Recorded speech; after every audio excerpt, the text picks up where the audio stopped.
Hai salut frate, încerc să mă mențin pobit, dar cu pumnul stânga-dreapta am figuri de terorist.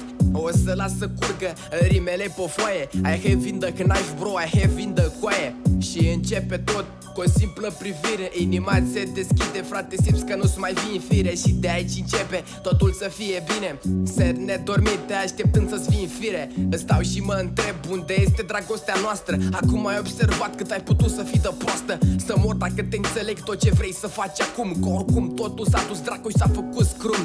Suferința și cu dragostea zici că te omoară. Ți-am mai spus și-ți mai zic pentru a mia oară. Lasă trecutul și gândește-te în viitor. Ai o viață de trăit bro, n-o trăi în dormitor. Plângând, suferind și băcind după o târfă. Nu merită toate astea, așa că dă-i și renunță. Cum că a trecut și e clar nu mai simți nimic. Pula sentimente și în inimă nu mai ai nimic. Trecând o perioadă și dând de altă fată. Prin sentimente și începe să te roadă. Fluturi în stomac, gânduri și alte cele. Ai da orice să simtă și acele sentimente. În sfârșit acum ai rămas doar tu și ea, ținându-vă de mână și spunându-i că e pitica ta. Ușor apar fluturi iar și iară, spunându-i că o iubești frate cu o voce foarte ușoară.